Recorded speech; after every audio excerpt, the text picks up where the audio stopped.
Hi, my name is Sean Mabry. I'm a writer, and today I wanted to talk about a writing rule that I found especially useful lately.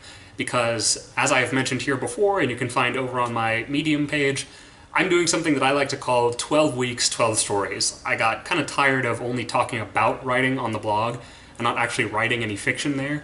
So I figured, whatever, for the next 12 weeks I'm going to only write and post fiction on the blog, and then still use these videos to talk about the craft. So, that's a pretty tight deadline to work on, and I have to basically go from story idea to outline to finished draft to proof to draft to final in a week.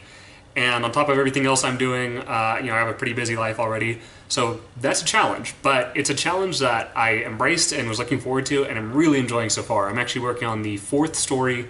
Actually, well, this will be the fifth story in 12 weeks, 12 stories, and it's the fourth following the same character, Amelia. And one of the things I wanted to talk about here that I found extremely useful is something that I've heard several different writers say in different forms, and I've kind of come up with my own spin on it to help me remember it. I like to call it the rule of fours. And most recently I heard my own writing mentor, Art Holcomb, talk about this, but the idea is that for any great story, you need 4 elements, and only one of each of these 4 elements. So it's really, there are 4 holes you need to fill, there are 4 pegs you need to lay down to have the story work. So the first is 1 protagonist. Ideally, that should be 1 person, 1 individual with 1 point of view that we can relate to. Yes, in theory, you could maybe do like 1 group of people with a common purpose, 1 group identity, but you're gonna have a much easier job if you just stick to 1 person as the protagonist. Obviously, they can be part of a team, they can have other secondary characters there to assist them, but 1 protagonist is gonna be driving the plot.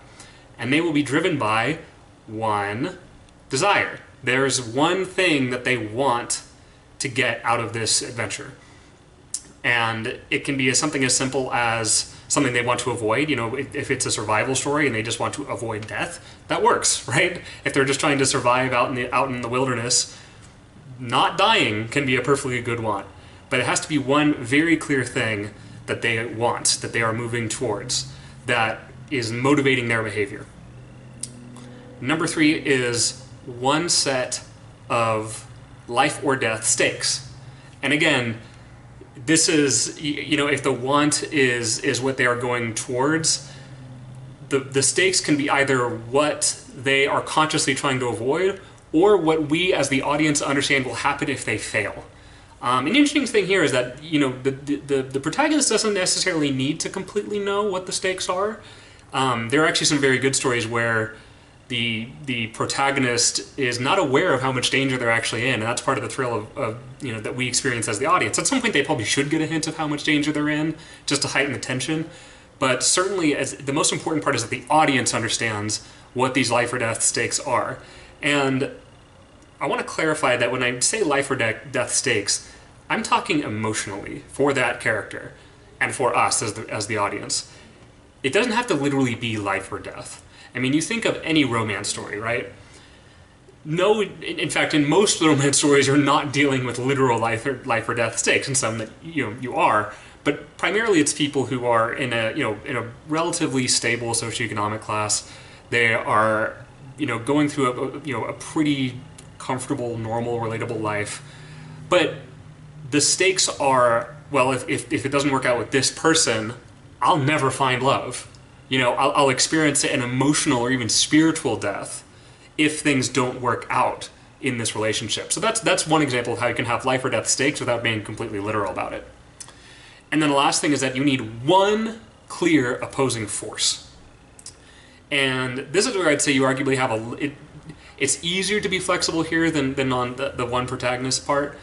Because that 1 opposing force, and I use force specifically because that can be another character, and in fact, in a lot of the best stories, it is another character. We are inherently interested in conflicts between 2 people.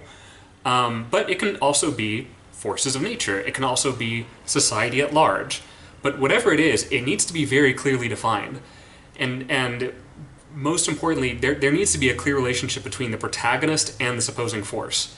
you know, whether it's openly antagonistic or maybe more subtle, you know, maybe you're telling a story of an Igor type figure who is sort of the servile, you know, assistant to a mad scientist character, and so, you know, he can't openly express his hostility, but he wants either his freedom or he wants to thwart the mad scientist's evil plans, and so there's an inherent and very clear relationship, and then a very clear conflict between what that protagonist wants and what the mad scientist would prefer.